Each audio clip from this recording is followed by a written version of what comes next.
suis Emmanuel Hureau, responsable pédagogique de l'école de boulangerie et de pâtisserie de Paris, fondée en 1929 par les Grands Moulins de Paris et référent handicap, à la fois pour l'école, pour la région Île-de-France et pour Grands Moulins de Paris cette année. Avant, j'étais en formation pour le projet professionnel. Donc, c'est Pôle emploi qui m'a proposé cette formation-là. Donc, je me suis retrouvé ici pour faire une formation POC, aide boulanger. Auparavant, j'ai fait 1 mois de CAP à l'école EBP. Et comme ils se sont rendus compte que j'avais des difficultés à suivre la cadence qui était assez élevée. En cours d'année, on m'a proposé un nouvel organisme avec une production moins intense. Alors, ce qui a été mis en œuvre, c'est des aides individualisées pour ces 2 stagiaires. Dans un premier temps, nous avons fait tout ce qui était lié à leurs difficultés dans les matières générales de français et de mathématiques. Et dans un deuxième temps, nous souhaitons, à leur demande, aussi leur apporter une aide et un soutien dans le domaine professionnel, refaire de la pratique, mais toujours de façon individualisée. Alors, nous avons été accompagnés par Claire Sandolis d'Opcalim, qui nous a apporté toute l'aide et le soutien pour nos 2 stagiaires en situation de handicap. Et grâce à Claire Sandolis, nous avons eu l'aide et le soutien aussi de la GFIP. Aujourd'hui, je me sens très bien. Même au début, ils n'avaient pas l'espoir de continuer parce qu'ils avaient eu des difficultés trop même. Donc je me suis dit que moi, je n'arrivais pas à faire ce métier.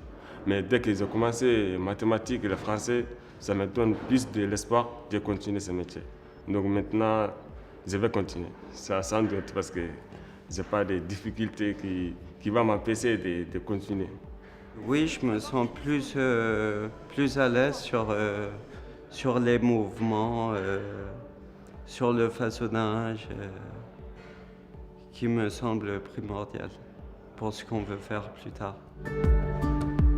Alors, les facteurs clés, c'est qu'on a des jeunes qui souvent n'ont pas eu un accompagnement individualisé. Là, on leur donne confiance en eux. À partir du moment où on leur donne confiance en eux, qu'on les amène à positiver et à se dire je suis capable d'eux, ils sont dans une bonne dynamique et on répond vraiment à leurs demandes spécifiques.